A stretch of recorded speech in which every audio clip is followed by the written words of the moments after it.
Bonjour Laurent, bienvenue chez nous entrepreneurs. Bonjour Jessica, merci Merci de pour m'accueillir. votre temps, merci, merci à vous d'être présent et d'avoir répondu à notre proposition. Alors expliquez-nous Laurent, qu'est-ce que vous faites et depuis combien de temps vous faites ça?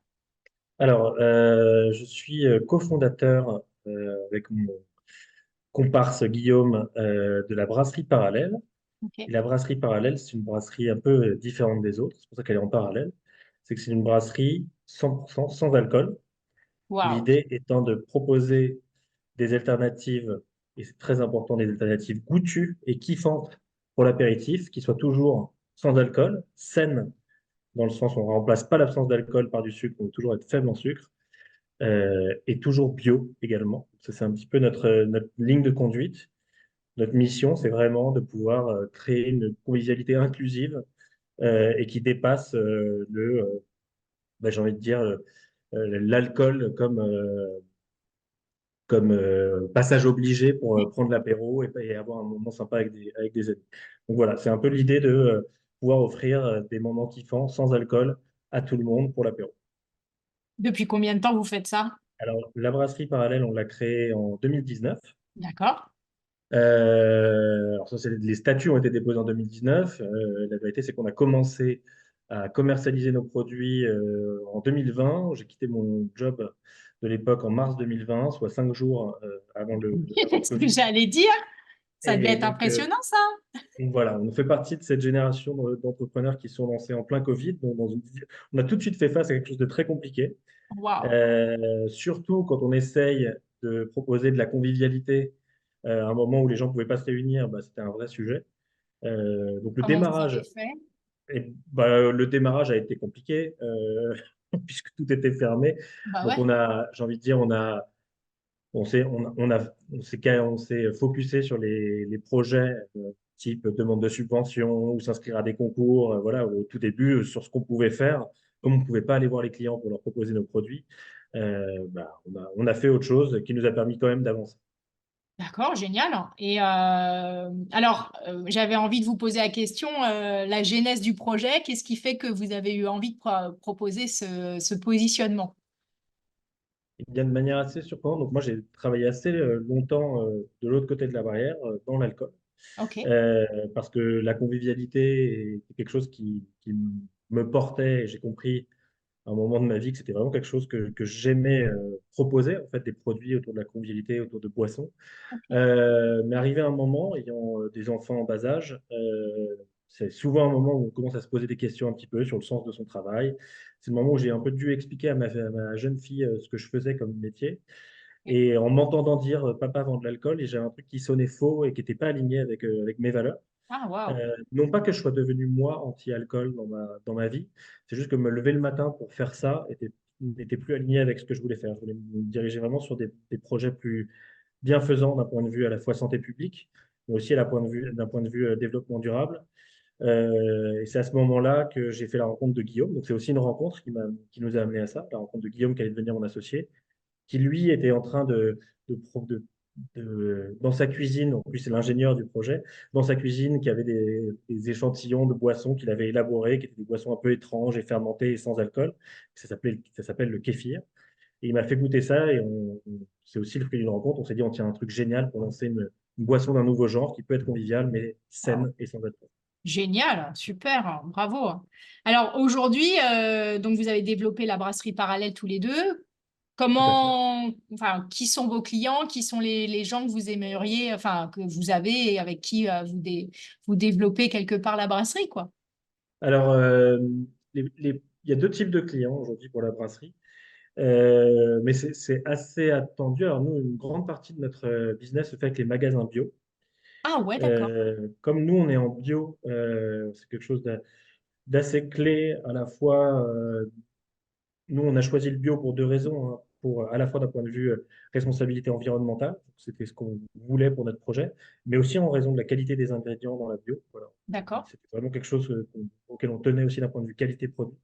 Et donc, assez naturellement, c'est vers ce réseau qu'on s'est tourné pour développer notre marque, vers les magasins bio, les Ok. Biocoop, Naturalia, Bio C'est Bon, voilà, toutes ces Et chaînes. donc vous vendez vos produits à ces Voilà. Donc, magasins-là? Ah, d'accord. exactement. Donc, nous, notre business est surtout, bon, comme beaucoup de produits alimentaires, mais du B2B2C. Donc voilà, on Ouais, vend à des magasins qui eux vendent aux consommateurs. Ça, c'est une grande partie de notre business, c'est un peu plus de la moitié.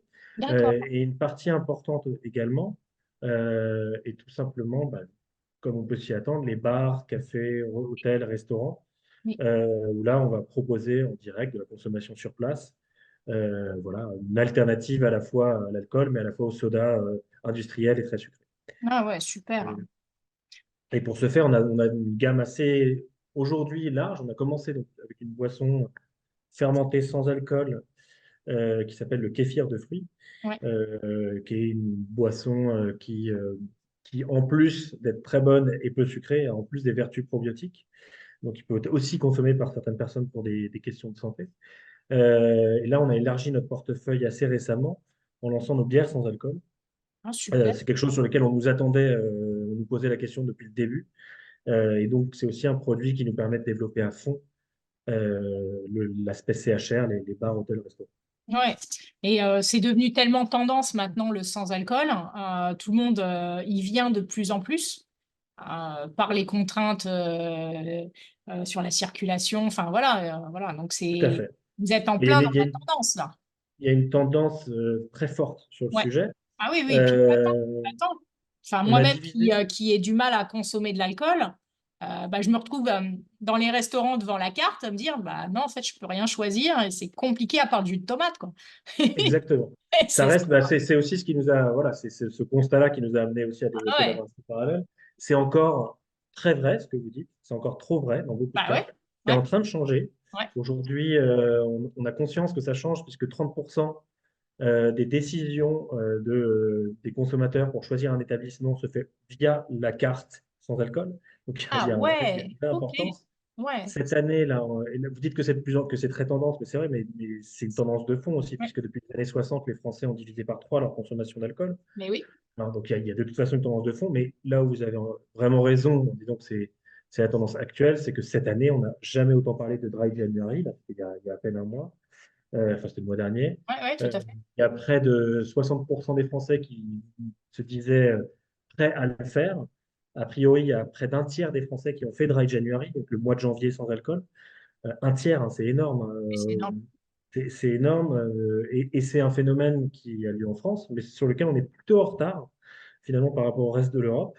Wow, ok. Évidemment, l'alcool, bah, moi, nous, on est à Bordeaux, donc Oui. au niveau de l'Aquitaine, Ah, vous l'alcool n'avez est un pas produit dû vous faire que des culturel. amis, vous. Bah, nous, nous aussi, on se fait que des amis parce que Bon, tant justement, mieux alors. non, mais justement, nous, on n'est pas du tout contre l'alcool. En fait, je pense que on est juste pour pouvoir avoir des options sur des moments où on n'en veut pas. En fait, pour tous les moments où on veut, où on peut pas boire d'alcool, on veut pouvoir avoir des bonnes options. Ouais, Donc, c'est pour ça qu'on ne se fait pas d'ennemis, ou en tout cas, si on s'en fait, c'est pas volontairement. Euh, mais quelque part, c'est pas contre l'alcool. Et je ouais, pense ouais. que plus on consommera l'alcool de manière modérée et intelligente, mieux ce sera même pour toute la Bien sûr. catégorie. Bah, bien sûr. Donc c'est finalement pas tant un sujet que ça, mais c'est vrai qu'on est en France, dans un pays où l'alcool a un rôle culturel extrêmement fort. Ouais, très fort. Donc il peut y avoir des cas où, en effet, quand nous, on arrive en parlant de produits sans alcool, où des gens se sentent agressés parce ils ont l'impression qu'on agresse leur culture, alors que Ouais, pas du ouais, ouais, ouais. nous, on est absolument pas, on n'est pas anti-alcool. Maintenant, il y a aussi des cas pour des personnes où l'alcool est quelque chose bah, qu'il vaut mieux arrêter ou vraiment diminuer. Oui, oui, tout à fait. Alors, quel est votre plus grand apprentissage depuis que vous êtes chef d'entreprise? Ah, il y en a beaucoup. Je dirais que mon plus grand apprentissage, euh, c'est à double tranchant, mais c'est la patience. La patience ou le management de mon impatience, plutôt, on va dire. C'est bien. Euh, Puisque bah, quand on est chef d'entreprise, je pense que beaucoup l'ont vu, on a envie et on a besoin d'aller vite. Ouais. Et on va parler parfois à des clients de tailles diverses, hein. Ça peut être des clients, ça peut être parfois un restaurant, mais ça peut être aussi un gros distributeur qui ne sont pas forcément sur les mêmes temporalités ou les mêmes niveaux bah, qui ne sont pas aussi pressés que nous, quelque part. Et ça génère forcément de la frustration parce que nous, on veut aller vite. Donc, c'est comment gérer cette frustration, et quelque part en faire une force aussi. parce que ça nous donne envie d'aller de l'avant, mais voilà, Ouais. et pas en faire une faiblesse en étant frustré et aigri, quoi. C'est un peu ça le sujet. Donc ça a été, je pense, un de mes plus gros apprentissages. Le Waouh. deuxième, bon, qui est évidemment, à mon avis, plus classique dans les entrepreneurs, bah, c'est un peu apprendre à tout faire. Souvent, moi, j'étais dans mes précédentes boîtes, j'étais sur un corps de métier, voilà, je fais du marketing. Maintenant, voilà, on touche un petit peu à tout, dont la production. J'ai réappris à me servir de mes mains au début. Donc voilà, c'est ce côté assez fabuleux de Ouais. toucher à tout. Euh, mais ouais, moi je crois qu'un des gros learnings, c'est sur la gestion de ma patience dans le Bravo, développement de. c'est une victoire. Je crois qu'on est tous un peu impatients en tant que chef d'entreprise, donc c'est vrai qu'arriver à devenir patient, c'est un sacré challenge. Moi, Moi-même, je le je n'y suis pas arrive pas, devenu. je suis pas très bonne. Qu'est-ce qui vous inspire le plus aujourd'hui? Qu'est-ce qui m'inspire le plus? Euh, alors, cette question, elle porte sur quoi? Sur Dans les votre gens avec lesquels. quotidien, voilà, qu'est-ce qui vous inspire? Qu'est-ce qui vous Moi, quelque chose dit qui d'aller de m'inspire l'avant? énormément, parce qu'en effet, c'est un gros enjeu pour moi de sortir de grands groupes où on est entouré aussi de gens inspirants, mais qui sont toujours autour de nous. Ça peut être des managers, ça peut Ouais, être les managers d'un autre pays, ça peut être les concurrents. ouais, Et n'ayant plus aucun collègue, moi, ce qui m'a énormément servi pour m'inspirer, c'est d'aller chercher d'autres chefs d'entreprise, d'autres entrepreneurs en local, de s'organiser des cafés avec des gens que je connais ni d'Ève ni d'Adam. Salut, je sais pas, toi tu fais des burgers bio, je te connais pas, tu as une entreprise, tu as monté ça, tu es à Bordeaux, est-ce qu'on se rencontre? Toi tu fais du tofu, tiens, intéressant, on n'a rien à voir, mais on doit avoir des points en commun. Donc souvent on ouais, peut les rencontrer via un incubateur, mais souvent on va les rencontrer, voilà, les ouais. contacter via Insta et s'organiser des cafés impromptus comme ça le matin. C'est quelque chose que j'ai un peu fait et dans certains cas, m'a vraiment a pu me débloquer des situations mentales que je pouvais avoir, voire stratégiques, juste sur des discussions de personnes que j'ai rencontrées une à deux fois, qui ne sont pas nécessairement devenues des amis, mais qui sont devenues des sources d'inspiration. Wow, super. Merci pour ce partage. Alors, à quoi ressemble 2024? Quels sont les défis que vous allez devoir relever? Alors, 2024, j'ai l'impression de dire ça chaque année depuis qu'on est créé, mais c'est une année, une année d'une importance totale, une année pivot, j'ai envie de dire. Euh, on est, on a vraiment une volonté de changer d'échelle sur cette année-là. Ok, On est en train, gentiment, de pouvoir proposer nos produits. On passe je veux dire, d'une brasserie au niveau régional à proposer un petit peu au niveau national nos produits voilà, super. grâce à des distributeurs. Alors, national au niveau réseau de distribution bio, hein. Donc, Ouais, ça veut dire il y a à peu près 3000 magasins bio en France, ouais, ce qui est à la fois beaucoup et pas beaucoup parce que la bio, ça représente finalement que 5% de l'alimentaire en France. Donc, c'est loin des 95% de la grande distribution. Mais déjà, pour pouvoir s'étendre au niveau national dans le réseau de distribution bio est quelque chose de très important. On est en train de le faire. Mais ce qui va être vraiment majeur pour nous, c'est donc ce lancement dont je vous parlais tout à l'heure. On lance nos bières sans alcool ouais. cette année, qui est un produit sur lequel on table pour vraiment aller toucher une cible plus large, puisqu'on était sur un produit un peu plus niche auparavant, une cible plus large et notamment vraiment accéléré sur le CHR, le café, hôtel, restaurant. Donc ça, c'est un gros enjeu pour nous cette année et qui devrait potentiellement nous mener à réaliser une levée de fonds en fin d'année. D'accord, ok. Waouh, Donc des voilà, sacrés challenges cette année. donc voilà, c'est une très grosse année. Euh, mais sur nos familles de produits, il y a quand même un enjeu d'échelle Ouais, quand on entreprend. C'est pas forcément le cas pour tous les métiers, c'est-à-dire que nous, comme on investit sur de l'industriel, sur des machines, ouais, et que c'est des toutes petites marges sur des bouteilles, ben, il y a un moment où il faut en vendre ouais, il une faut certaine faire du quantité volume, hein. pour Ouais. pouvoir, et je ne parle pas de devenir millionnaire, je parle même de Non, non. pouvoir vivre décemment. Ouais. Et ce qui a toujours été notre enjeu, on ne s'est pas fixé de devenir multimilliardaire. On s'est fixé de construire une marque au niveau national et construire une boîte qui puisse être pérenne dans le temps pour pouvoir permettre à des salariés, dont nous, d'avoir une vie décente. Et d'avoir une vie décente, ça veut dire pouvoir avoir une vie de famille, pouvoir voilà, vivre normalement, même comme entrepreneur. Ouais, super. Bravo en tout cas. Alors, aujourd'hui, si on veut retrouver vos produits, vous avez un site en ligne ou On a comment? un site en ligne.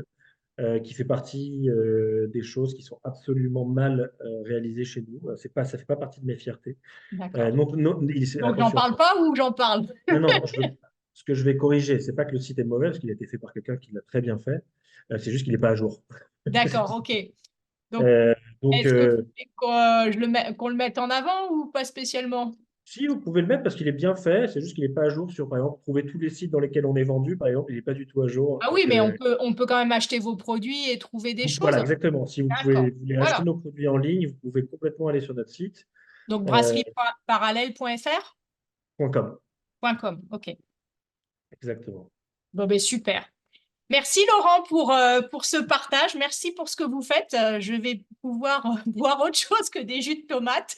J'ai J'espère, hâte de j'espère. pouvoir découvrir vos produits. En tout cas, merci de pouvoir créer cette gamme de produits que je pense qu'on est beaucoup à attendre et beaucoup effectivement à vouloir tester autre chose. Donc, bravo à vous. Merci. Hâte de vous suivre dans vos prochains développements en tout cas. Merci Laurent. Bonne Merci, journée. Jessica. Au Au revoir. revoir.